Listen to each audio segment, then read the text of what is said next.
नमस्कार. ठाणे लाईव्ह मध्ये सर्व प्रेक्षकांचं अगदी मनापासून स्वागत. बदलापूर शहरामध्ये तापलेलं राजकीय वातावरण काही शांत होताना आपल्याला पाहायला मिळत नाहीये. कालच एका शिवसैनिकाला भारतीय जनता पार्टीच्या माजी नगरसेवकांकडून व त्याच्या कुटुंबियांकडून मारहाण झाल्याची ही घटना ताजी असताना आज पुन्हा एकदा एका शिवसैनिकाला मारहाण झालेली आहे.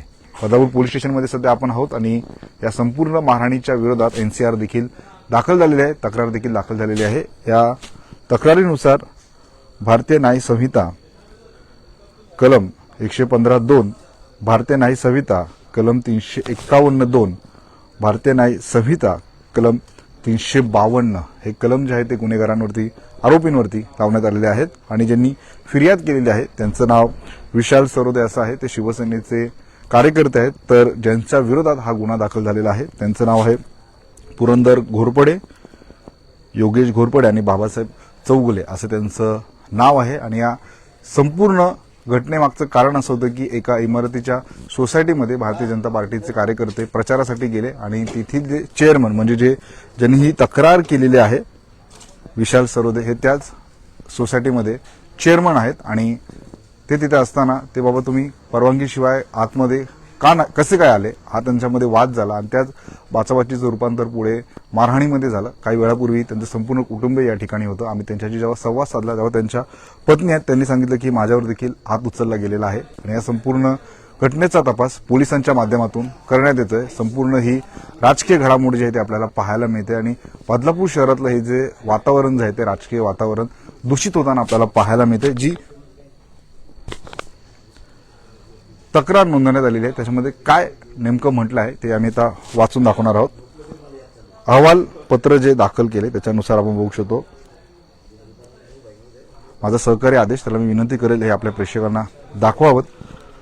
IS कलम 115(2), 351(2), 352 प्रमाणे यातील तक्रारदार नामे विशाल कैलास सरोदे यांनी ही तक्रार केलेली आहे आणि ते कृष्णा इस्टेट हेंद्रबाडा या परिसरामध्ये राहतात. आणि विरोधकांची नावं म्हणजे आज ही घटना घडलेली आहे 30 तारीख इथे लिहिलेली आपल्याला पाहायला मिळते. सायंकाळी जवळपास 7:30च्या सुमारास ही घटना या सोसायटीच्या परिसरामध्ये घडलेली आहे, आवारात घडलेली आहे. आणि तक्रारीनुसार आपण बघू शकतो सोसायटीमध्ये हे राहतात आणि याच ठिकाणी तक्रारदार आणि विरोधक हे समोर आले होते. त्यांचे इथे जी नाव आहे त्यांना क्रमांक 1 आणि 2 असं लिहिलं आहे. सोसायटीच्या परवानगीशिवाय आत आले असं आरोप करण्यात आलेला आहे. आणि आपण बघू शकतो जे तक्रारदार आहे यांनी काय म्हटलेलं आहे त्या ठिकाणी लिहिलेलं आहे. मारहाण केली असा त्यांनी आरोप केलेला आहे. तर विरोधक नंबर 2 यांनी तक्रारदार यांचे भाऊ महेश करात यांना देखील ठोशा बुक्क्यांनी मारहाण केल्याचं म्हटलेलं आहे. तर सदर भांडणाच्या वेळी तक्रारदार यांच्या पत्नी स्वाती यांना देखील शिवीगाळ केल्याचं या ठिकाणी म्हटलेलं आहे. आणि आपण बघू शकतो बदलापूर शहरातलं हे जे राजकीय वातावरण जे आहे ते आणखीनच आपल्याला तापताना पाहायला मिळते. काल देखील अशीच घटना घडलेली आहे आणि या संपूर्ण घटनेनंतर आपण बघू शकतो आता जी राजकीय समीकरणं आहेत ती आणखीन तीव्र होताना आपल्याला पाहायला मिळतात. खरं तर कालही अशीच एक घटना घडलेली तेव्हा देखील आपण संपूर्ण त्या घटनेचं वार्तांकन याच ठिकाणी बदलापूर पोलीस स्टेशनच्या बाहेर उभं राहून केलं होतं आणि संपूर्ण माहिती आपल्यापर्यंत पोहोचवली होती. आणि आताही जेव्हा ही तक्रार दाखल झाल्याच्या नंतर पोलिसांच्या माध्यमातून ह्या संपूर्ण घटनेचा तपास जो आहे तो करण्यात येतोय. परंतु या घटनेमध्ये आपण पाहू शकतो एक गाडीही, माझा सहकारी आदेश त्याला विनंती करेल की तात्पुरत्या स्वरूपात जे आहे ते पोलिसांच्या माध्यमातून ही गाडी देखील इथे आणण्यात आलेली आहे. त्या गाडीचंही आपण ती गाडी याच ठिकाणी पाहू शकतो. थार ही गाडी आपल्याला ठिकाणी पाहायला मिळते. ज्या ठिकाणी संपूर्ण भांडणं झाली त्याच ठिकाणी ही गाडी देखील होती आणि ही गाडी देखील आता पोलिसांच्या माध्यमातून पोलीस स्टेशनला आणण्यात आलेली आहे. संपूर्ण घटनेचा तपास, या संपूर्ण घटनेची चौकशी पोलिसांच्या माध्यमातून केली जाते. परंतु निवडणुकीला अवघा 1 दिवस बाकी आहे. काही तास शिल्लक असताना आपण बघू शकतो बदलापूर शहरातलं हे राजकीय वातावरण जे आहे ते आपल्याला तापताना पाहायला मिळतंय. या संपूर्ण घटनेनंतर शिवसेनेच्या माध्यमातून काय म्हटलं जातं तेही पाहणं तितकंच महत्त्वाचं ठरणार आहे. परंतु ठाणे जिल्ह्यात अतिशय प्रतिष्ठेची झालेली ही कुळगाव बदलापूर नगर परिषदेची निवडणूक, अंबरनाथ नगर परिषदेची निवडणूक जी 2 तारखेला होणार होती ती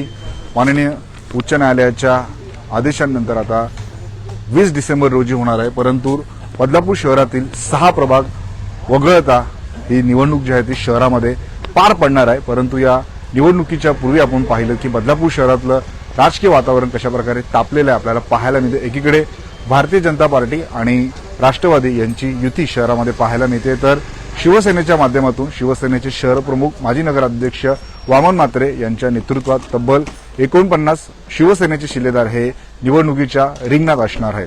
त्यामुळे ही लढत जी आहे ती संपूर्ण अटीतटीचा हा सामना झालेला आहे आणि संपूर्ण हे राजकीय वर्तुळात आपण जर बघितलं तर बदलापूरमध्ये हे राजकीय वातावरण तापलेलं आहे आणि या घटनेनंतर आता शिवसेनेच्या माध्यमातून काय प्रतिक्रिया दिल्या जातात तेही पाहणं तितकंच महत्त्वाचं ठरणार आहे। परंतु पैसे वाटपाची घटना असेल, 2 वेळा पैसे वाटपाची घटना ही बदलापूर शहरामध्ये घडली, तेव्हाही शिवसेनेच्या माध्यमातून जे पैसे वाटत होते त्यांना पकडण्यात आलेलं आणि आता आपण बघू शकतो की ही मारहाण जी आहे ती काल देखील अशाच प्रकारे माजी नगरसेवकाकडून मारहाण जी आहे ती झाली होती आणि आजही आपण बघू शकतो अशाच प्रकारची घटना जी आहे ती बदलापूर शहरामध्ये घडलेली आहे।